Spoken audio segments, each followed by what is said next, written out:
Nous sommes réunis pour clôturer cette magnifique journée.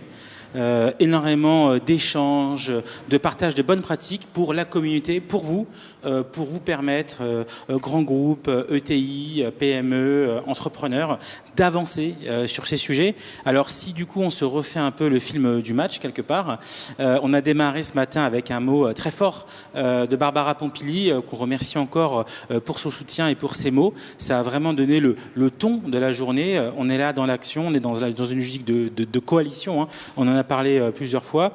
Et puis après, ça a été l'occasion de présenter le Sustainability Maturity Survey, hein, cette étude sur laquelle on a travaillé pendant plusieurs mois en partenariat avec le CDE et le C3D, nos partenaires. Et là, beaucoup d'enseignements, un indice de maturité à 55% pour cette première édition, donc qui sera à suivre, qu'on pourra décliner dans les prochains jours. Et puis, on a eu l'intervention d'un groupe très engagé comme Carrefour. Carrefour, c'est pas moi qui l'ai animé, mais effectivement, on sait que Carrefour, il est sympa de me lancer.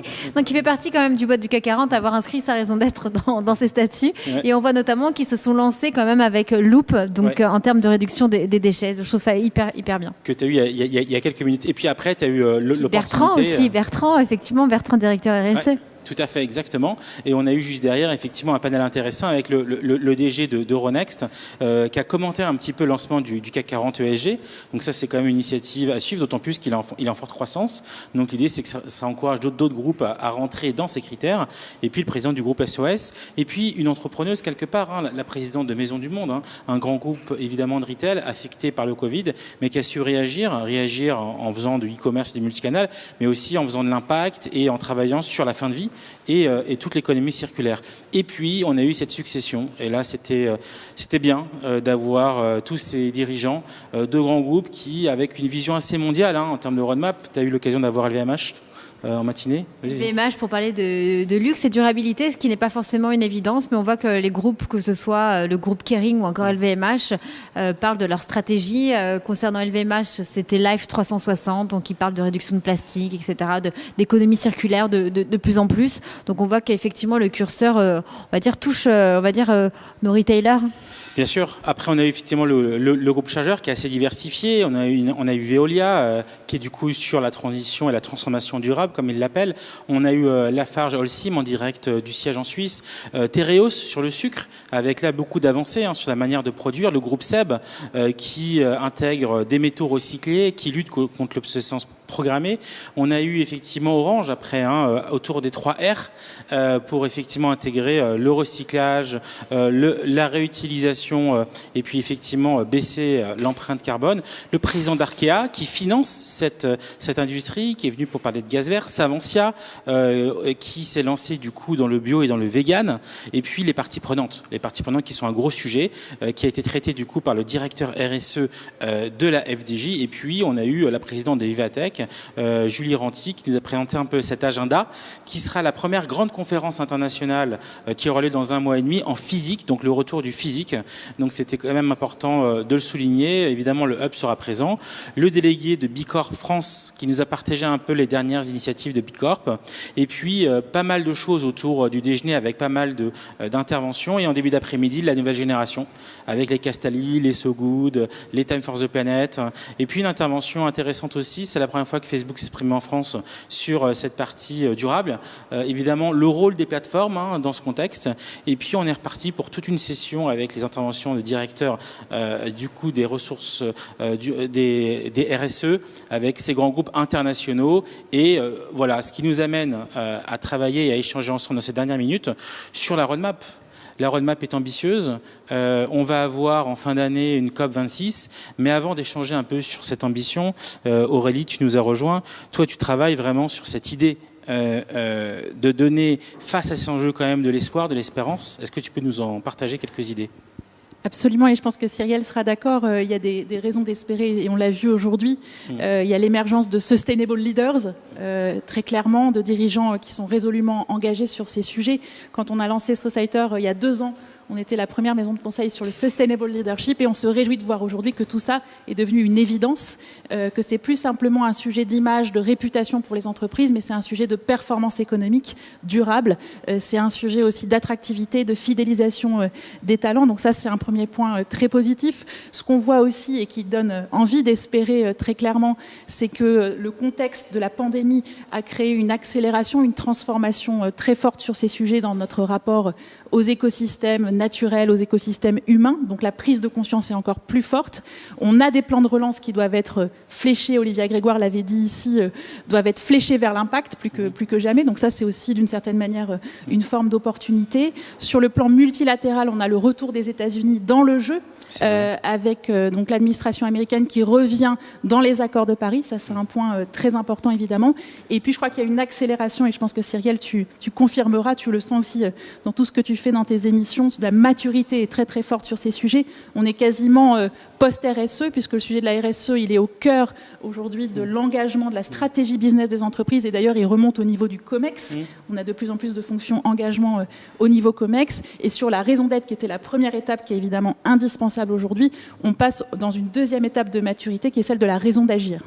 Raison d'agir, raison de communiquer et raison de changer, effectivement. Effectivement, depuis un an, depuis mars 2020, effectivement, on a lancé avec BFM Business la première émission d'économie autour de la RSE en France. D'ailleurs, on en est très fiers. Et effectivement, on voit qu'il y a une effervescence. La programmation est déjà bookée jusqu'au mois de juillet. Wow. Alors que l'année dernière, on était là. Mais qui veut venir dans notre émission? Parce qu'on a commencé 2 semaines après, on a eu ce confinement total. Donc, c'était pas évident quand on a lancé une émission. Surtout sur les enjeux RSE, on était surtout sur l'impact économique et l'impact sanitaire. Et ça y est, on revient enfin dans le game. Tu as raison de le souligner, effectivement. C'est ce que je dis beaucoup en conférence, c'est qu'avant, le directeur RSE, on la mettait un peu à l'écart. Et aujourd'hui, il remonte, notamment, c'est le cas chez L'Oréal. Ils sont dans le COMEX. Je crois que c'est également le cas pour avoir échangé avec Jean-Dominique Senard, le PDG de Renault également, qu'il a carrément créé, voilà, lui aussi, le comité RSE, après avoir été à l'initiative du rapport Nota Sonar et également quand il a restructuré Michelin. Donc, effectivement, aujourd'hui, on revient dans le game et ça fait plaisir, parce que ça fait 6 ans que je me suis lancée dans le journalisme d'impact. On me regardait pareil, comme tous les directeurs RSE il y a quelques années. C'est bien, va planter tes arbres et utilise ta gourde. Aujourd'hui, on voit que, waouh, ça a de l'impact dans la finance. Tout le monde parle d'impact. Alors, le mot RSE, pour moi, c'est un peu suranné. Je ne sais pas si vous me rejoignez. Mais clairement. Pour moi, c'est vraiment, c'est il y a 10-15 ans. D'autant plus que les directions deviennent des directions RSE, deviennent des directions impact. Des directions, voilà. Donc, c'est ça. Il y a des groupes qui commencent à prendre le pli et on voit aujourd'hui, on est directeur d'impact. Et je trouve que c'est formidable. On parle de finance à impact.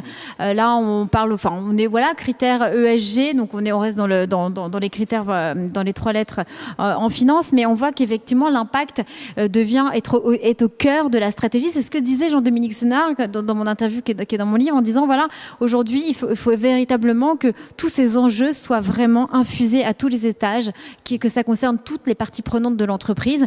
Et aujourd'hui, je pense qu'on est content, on se rejoint tous les 3. C'est notre passion aujourd'hui. Notre business est au cœur de mettre en lumière tout ça. Toi, tu les formes, tu les accompagnes. Toi, tu les fidélises aujourd'hui et tu fais des groupements. Moi, je leur donne la parole chaque semaine à travers de Clubhouse à BFM Business ou au podcast, etc. Et on voit qu'il y a une émulation totale. Qu'est-ce qu'on se souhaite du coup pour les prochaines semaines? Il y a un agenda chargé international, puis peut-être nous partager septembre New York, la COP, on va en parler. Il y a Marseille, quand même, on peut en revenir. Restons chez nous. Au Marseille, il y a la protection de notre biodiversité. On en a parlé avec Magali Payen, qui est la fondatrice du mouvement On est prêt. C'est une campagne, elle va lancer sa prochaine campagne au mois de septembre. Donc, on le rappelle, l'UICN, l'Union internationale pour la conservation de la nature, sera lieu du 3 au 11 septembre à Marseille, chez nous, sur nos terres. Protection de la biodiversité, c'est sur toutes vos bouches. Toutes les entreprises, on est là pour préserver la nature, etc. Donc, il y aura un énorme momentum international auquel, voilà, il faudra véritablement se connecter. Et c'est vrai que je te rejoins, Cyrielle, on parle beaucoup du dans le ESG de l'environnement, un peu moins de la biodiversité. Il y a un peu de retard sur ce sujet, donc il va falloir y aller très fortement. Sur le S aussi, le social, qui est peut-être moins intégré encore dans la dimension.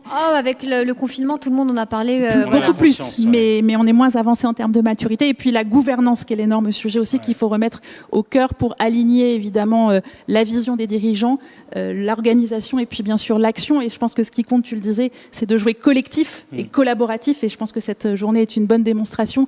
Aucun État, on le voit, aucune entreprise, aucune ONG ne peut réussir seule à atteindre ces fameux ODD et l'agenda 2030 des Nations Unies, c'est sûr.